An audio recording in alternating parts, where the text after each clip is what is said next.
I, 31 female, went to a wedding over the weekend with my husband. I'm currently near the end of my pregnancy. At our table, we were seated next to a woman I didn't know. She seemed nice at first and immediately took an intense interest in my pregnancy, asking how far along I was, what symptoms I had, what I was craving, even what prenatal vitamins I was taking. I thought she was just curious and being chatty. Eventually, I asked if she had kids or was trying since she seemed so engaged. She told me she and her partner had been trying for over 2 years without success. My heart went out to her. I told her I was really sorry to hear that and that I couldn't imagine how difficult that must be.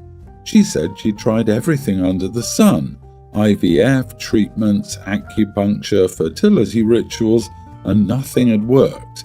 I truly empathized with her. But then, things got uncomfortable. She started asking exactly how we conceived. Like, was it morning or night? What intimacy position did you use? What were you eating that day? Was it a full moon? I tried to laugh it off and give vague answers, then shifted my attention to my husband and the rest of the table. But she wouldn't let it go. She started following me around the reception whenever I'd head to the bar, the photo booth, or the dance floor. She'd be right there. At one point she told me, "I've been trying to spend more time around pregnant women lately. I read that being near them, being in their energy, can help fertility. I'm hoping some of it will rub off." I didn't know what to say. I gave her an awkward smile and excused myself, feeling really weirded out. I thought that was the end of it. Nope. I went to the bathroom at some point, and when I walked out, she was standing outside the door. As soon as she saw me, she quickly turned on the sink like she'd just walked in, even though it was clear she'd been standing there waiting. As I was drying my hands, she stepped beside me and said, "Can I touch your belly?" Before I could even respond, her hand was already reaching toward me. I instinctively stepped back and said, as gently and politely as I could, "I'm really sorry, but I don't feel comfortable with people touching my belly." I even smiled to soften it. She looked so upset. She didn't say a word, she just walked out the bathroom without looking back. Back at the table, she avoided eye contact with me the rest of the night. When we said goodbye at the end of the evening to everyone at our table, she completely ignored me. On the ride home, I told my husband everything and he was shocked. He said her behavior was completely inappropriate and I should have either shut it down or asked him to come with me to the bathroom to wait outside. I told him I didn't want to make things awkward and I had no idea she would follow me to the bathroom. Honestly, the more I think about it, the more creeped out I feel about what happened, but I'm also feeling a little guilty.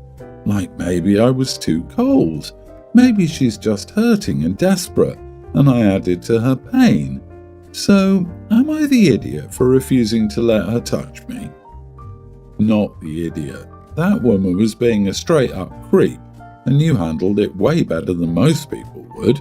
Following you around, thinking pregnancy is contagious, asking about your intimacy positions, and then waiting outside the bathroom like a stalker? That's unhinged behavior, not grief. Infertility is heartbreaking, but it doesn't give someone the right to treat you like a magical fertility object.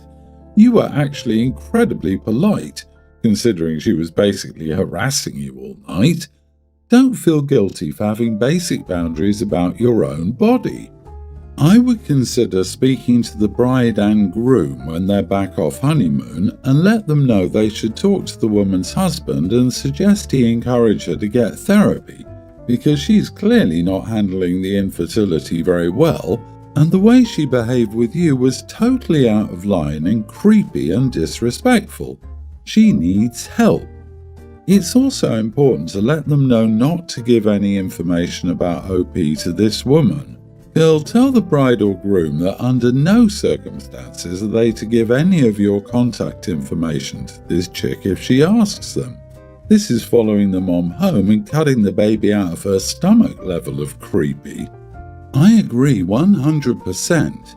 90% odds her husband has had a secret vasectomy to keep this nut from ever conceiving, if there even is a husband. Update, I checked with the bride. Neither she nor the groom has any clue who she is. We think she was likely a wedding crasher.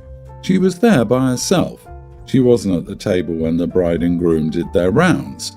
The bride organised the seating chart herself and said the seat was reserved for a +1 for one of the other guests at the table, friend of the groom, but his +1 did not attend the wedding, so the seat should have been left empty. My husband is now wigged out after learning she wasn't even a guest and we have no clue who this woman is. He now wants to set up a security system for our house. Wonder if she's been stalking the groom and crashed his wedding. She sounds highly suspicious. Did she get your full name at the wedding? If so, be careful. It might be a good idea to have camera security at your home. Make sure your social media is locked down. This lady is giving baby snatched vibes. Please be careful of your surroundings when you go out too. I, 24 male, make $200,000 per year. For reference, my girlfriend also does well, making $100,000 to $110,000 per year, so she's not broke herself. Anyhow, she sent me a TikTok earlier today about never dating broke men. I assumed it was just something she found funny and responded as such, but she asked why I laughed when she was being serious. She explained that she was trying to compliment me by saying I'm a good boyfriend because I'm not broke. This rubbed me the wrong way a bit because I want someone to be with me for who I am, not for my wealth. She could tell I seemed a bit annoyed or upset, so she said that it's okay that she wouldn't date a broke guy because I or any other guy wouldn't date a girl who wasn't physically beautiful. I wanted to object to this because in our case, I figured this was exactly what happened. When I first met my girlfriend, I knew she was conventionally attractive, but she wasn't my type. She's a slim, tan blonde, and my type before was curvier, paler brunettes. So I didn't find her beautiful or attractive initially, but fell for her personality until I found her attractive. I began to say, but thought better of it because I felt it would lead to an argument, so I stopped. Still, she demanded I say what I meant, so I said what I said above. That her logic is wrong because, although I find her the most beautiful girl now, and even then could recognize she was conventionally attractive, I wasn't physically attracted to her when we started dating. She said I was a huge idiot for saying she wasn't attractive. That wasn't my intention, and I do think she's physically attractive, but I just meant she wasn't my type or somebody I was drawn to before getting to know her. Am I the idiot? What? Her saying that she wouldn't date you if you were broke is completely different from her saying that she's only with you because of your money. If she was only dating for money, odds are she would be dating someone a lot richer, a lot uglier, and a lot older than you are. It's okay to not want to date people who are broke. That does not make you a gold digger. You are the idiot. I think the whole don't date a broke guy really came from grade A women dating absolute moochers.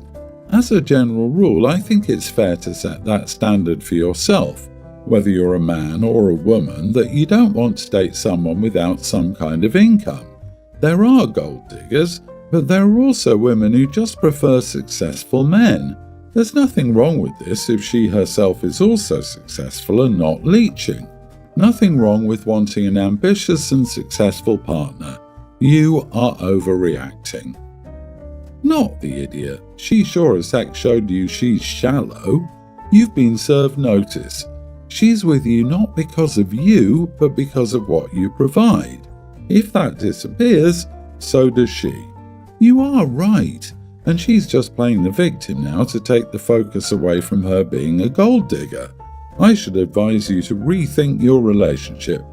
Honestly, this TikTok stupidity is ruining good relationships and stupefying the masses. I'm getting married in a few months, and overall planning has gone pretty smoothly. but there's one issue that's been driving me nuts. My future mother-in-law insists on walking down the aisle at my wedding. For context, she's not part of the wedding party, she's not giving anyone away, and she's not officiating. She just wants to walk down the aisle by herself as part of the processional, basically as if she were the mother of the bride. I told her no, politely. I explained that our plan was for my fiancé and the officiant to enter from the side, then the wedding party would walk, then my parents, and finally me. We're already including her in a meaningful way. She's going to light one of the candles during the unity ceremony and will be seated in the front row. Apparently that's not enough. She believes she deserves her own moment to be seen and honoured, having raised my fiancé, and she has just as much right to walk down the aisle as my parents do. I tried explaining that traditionally the mother of the groom is seated before the ceremony starts.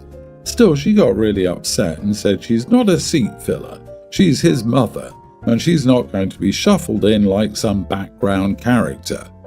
My fiancé tried to talk to her, but she got emotional and accused us of disrespecting her and trying to erase her from his life. Then she said if we don't let her walk down the aisle, she might not come at all. Now a few of his aunts and cousins are messaging me saying I'm being controlling and that it wouldn't hurt anything to just let her walk. But to me it feels like she's trying to turn the ceremony into a moment about herself.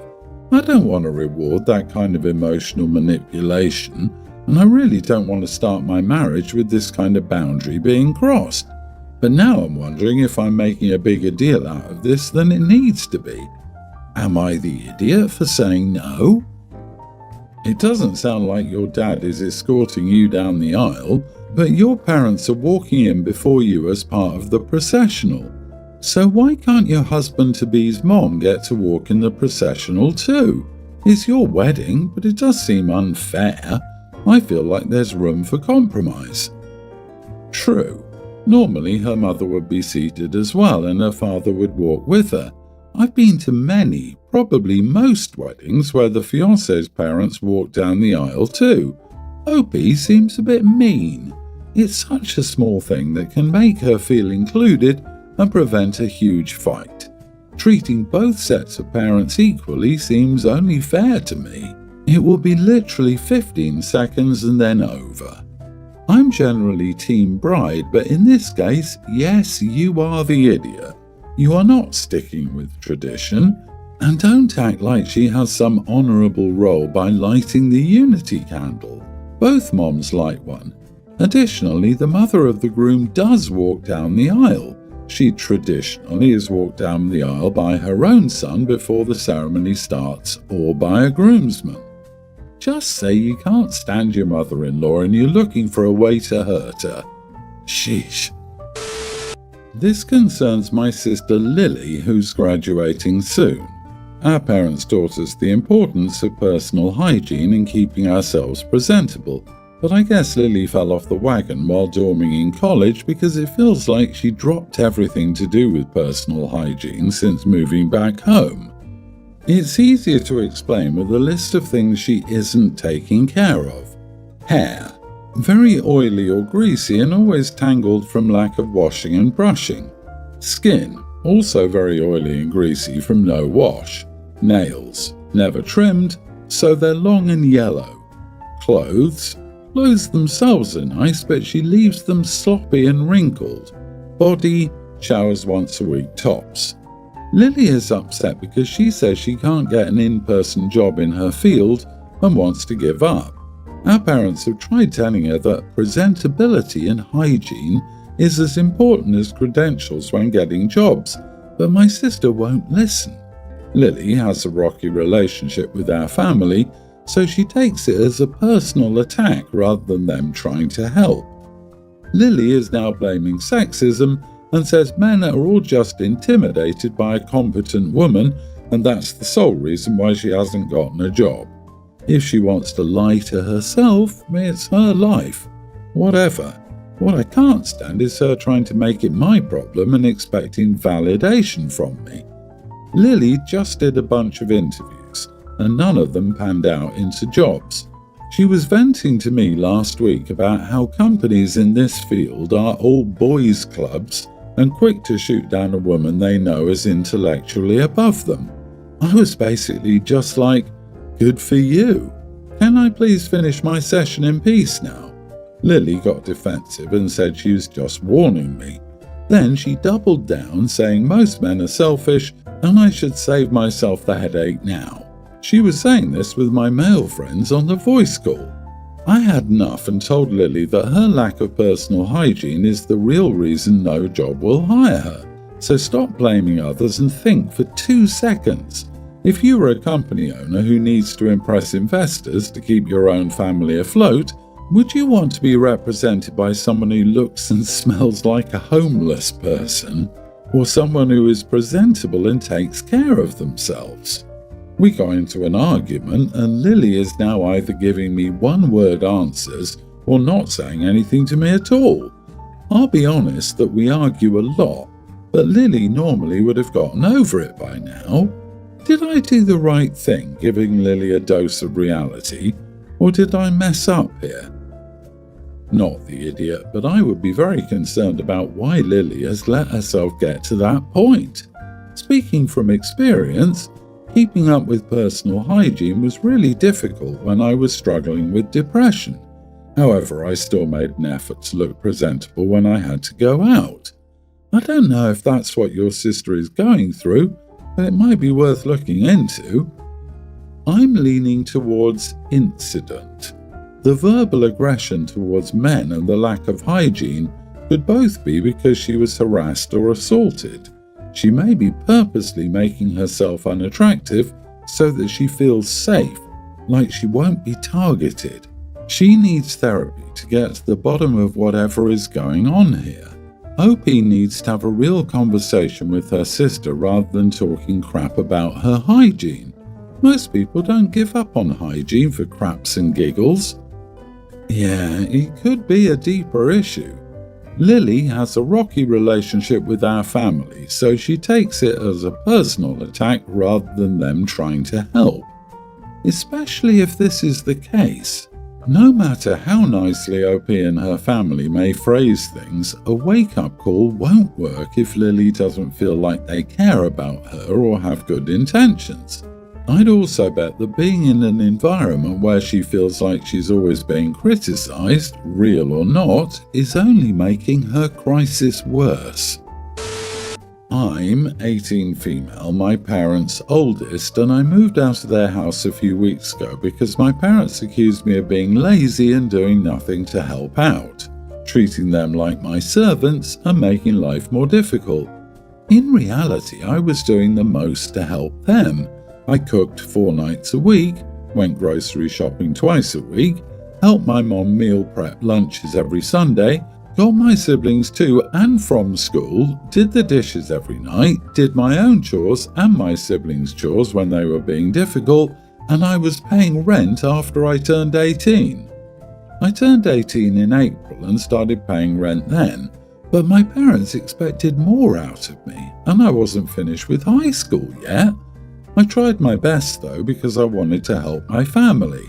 It was when they accused me of doing nothing and taking advantage of them that I was like, what the heck? We got into a fight and I packed up my stuff and left that night. I stayed at my best friend's house for 3 nights and then I moved in with my grandparents. It took 3 weeks for my parents to demand to know when I was coming home and I said never.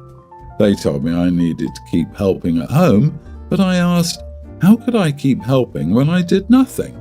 They told me I was too young to move out, but I pointed out that I'm 18 legally so I could move out without needing their approval. They reached out a couple of times and I ignored them. Last week they said we needed to talk, and I asked them what about. They said things at home were rough without me and I was needed, and to stop behaving like this and help them. I told them I won't ever move back in with them because they're ungrateful idiots who want me to take over for them and never appreciate me for it. I said I did nothing before, according to them, So they should be fine since clearly they were doing it all before, and I said I would keep my lazy idiot butt with Grandma and Grandpa. My parents said I was being a real witch, and parents and kids fight all the time. Am I the idiot? Not the idiot. They called your bluff and lost. Funny how you did nothing, but now the house is falling apart without you. Stay with your grandparents. Make very sure your grandparents know how much you appreciate them. Your parents will next try to get them to kick you out. Agreed. Parents didn't expect you to leave at 18. I would guess that if you stayed, they would charge you more and more rent until they were keeping your entire paycheck. Good for you for leaving, and I'm so glad your grandparents took you in. OP, please ensure that you have all of your essential documents. Separate your financial accounts completely. Also, lock down your credit. So many times, parents like these ruin their children's credit by taking out credit card loans. They clearly believe that you owe them anything that they can take.